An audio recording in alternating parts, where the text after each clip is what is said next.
Hi, so this video is a scheduling video, and it comes from the work I did today with a group of amazing middle school teachers in Wallingford, Connecticut.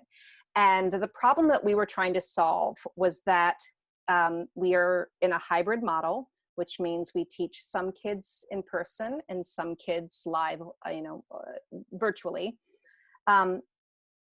We want to make sure that every time we meet with them, we're not just teaching them new content so that they never get a chance to practice, which is like our favorite part of workshop teaching.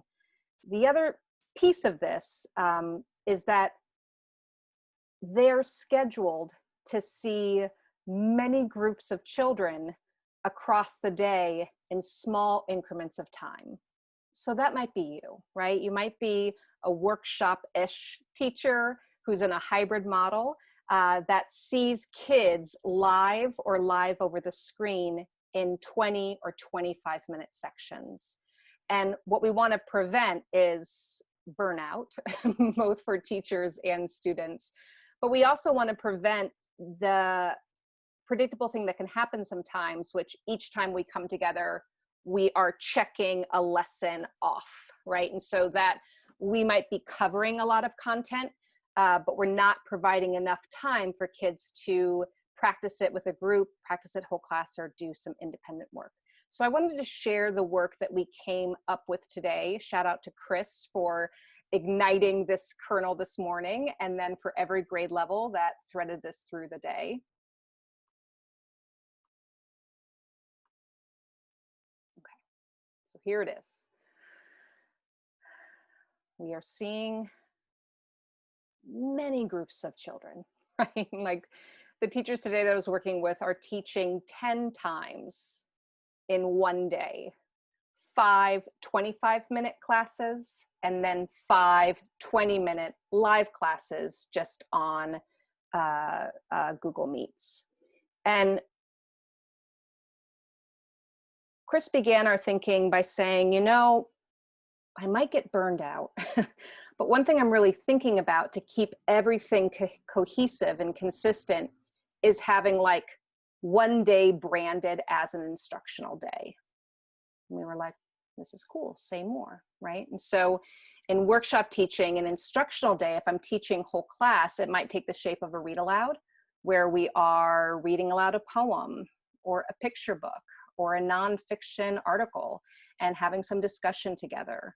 Or maybe we are teaching a strategy of how to figure out theme. For instance, one way readers figure out theme is by identifying the different symbols that an author uses across the story and feels the tone of those different symbols, and then step back and ask themselves, what might the author be teaching through that symbolic story? Right? And so in a read aloud, I might do a lot of work, and then a mini lesson, I might just take one part out and explicitly teach it. And so we were like, okay, all right, game on, let's go with this. And in workshop teaching, kind of the mantra is watch me, let's try. You know, for me, I'm a middle school teacher, so I'm like, go away, go get to work, go practice, right? But it's like, watch me, let's try, off you go, and let's practice. And what I love about this as a workshop teacher is that it's explicit teaching paired with supportive practice, paired with independent practice, and then I'm ready to assess. And by creating all those pit stops when it might fall apart for a reader or a writer, I can get a sense of, well, were they with me during the whole class teaching, and did I lose them during the guided practice?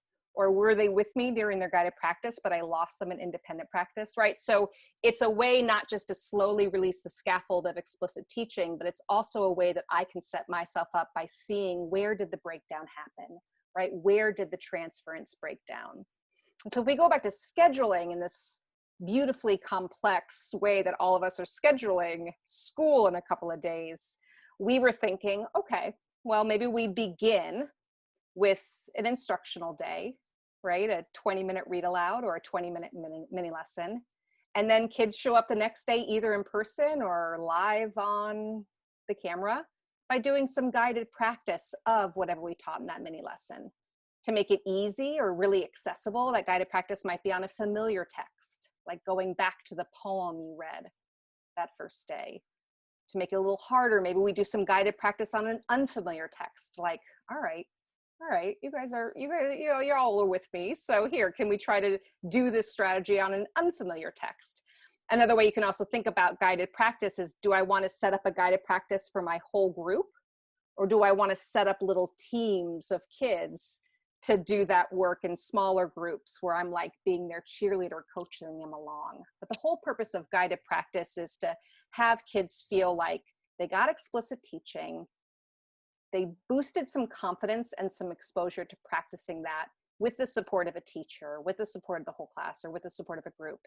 And now they're ready to go, right? And so we were playing around with this idea of like, maybe then we do an independent practice day or two, where we say, game on, kid, can you do the work of the mini lesson in this chapter from our read aloud, or from this scene in our picture book read aloud, or from this poem?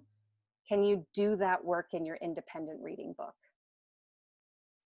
So we started to look at that across the imaginary day, right? If this is my snapshot, and I know that I'm going to be really tired, right? I'm teaching almost like 10 lessons in a row. But what if I thought about, this is the experience for my kids in their 20 to 25 minutes they get with me each day, either on the computer or in person?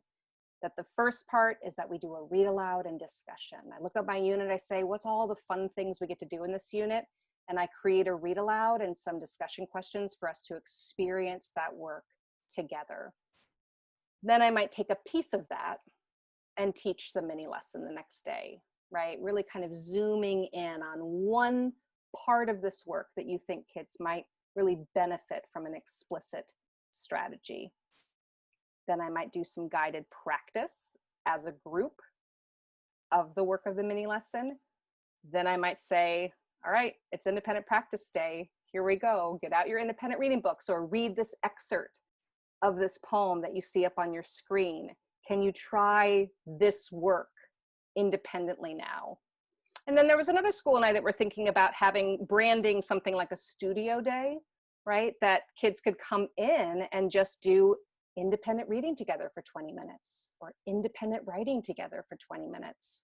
I am leaning on my independent reading mentors, Pernille Ripp and Donalyn Miller. I'm leaning on my independent writing mentors, Colleen Cruz and Shauna Coppola. And I'm really thinking about, even if it's over the computer, the importance of having that studio time or that workshop time where I can say, all right, this is your time to pull it all together. Other things we were thinking about is we might want to give kids a menu of ways that they could independently practice when they're outside of class time, right? When they're not with us for those 20 or 25-minute bite-sized chunks that they're going to be with us across the day. So that felt, dare I say, exciting, maybe a little invigorating, a little hopeful, that the teachers and I left today's work sessions thinking about, well, what if I thought about my unit in cycles, right? That this is a round, this is a round 2, this is a round 3. And when I look at a unit, maybe I'm not teaching every lesson I would have taught last year, but I'm looking at that unit and saying, what are the 3 big things I'm teaching? One of my mentors, Mary Aaronwith, would say, what are the 3 high leverage strategies that I really want to explicitly teach and thread through with guided practice? Bonus, here are a couple of other kinds of days we thought about. It's a little blurry. I'll put these up so you can see it at the end of this video. You know, we were encouraging ourselves to build in mentor tech days, right? I'm referring to Kristen Zemke and Katie Multeris's work of just because we are teaching digital natives or kids that might be savvy in this technology doesn't mean that there aren't lessons that we all need of how to chat in the chat box of collaborative conversations, or talk to your peers when the chat box is open, or encourage others to come into the conversation. That those could be explicit lessons. I talked about studio days, but we can also play around with assessment days, right? If I do these rounds of teaching and I'm like, all right, I feel like I've done the release, I've been explicit, I've given them lots of time to practice, and I'm not just like throwing new content at them all the time, then maybe I can bookend rather those cycles with assessments of like, here you go, come on in, welcome, we got 20 minutes. Let's read this poem that's on the screen and see if we can do this work. And one thing that we really liked about this is that this was a framework that we could use to hold our instruction in a hybrid model that leaves kids feeling successful, right? That leaves kids feeling confident, that leaves teachers feeling successful and teachers feeling confident, because that's going to be the energy source that we all use to regain some of our power and our engagement as we face what we're about to face. Is that, can I leave my 20-minute virtual classroom or my 40-minute virtual lesson feeling like I can go into my independent practice with a sense of confidence and a clear picture of what I can do. I'm going to be doing more of these videos of taking the schedules that different schools that I'm in residency with have and kind of sharing what we're doing. But please, please, please contribute to this conversation. If you have other ways that you and your colleagues have decided to structure your flow of days, chime in, add to the conversation, because we are all in this together. Thanks.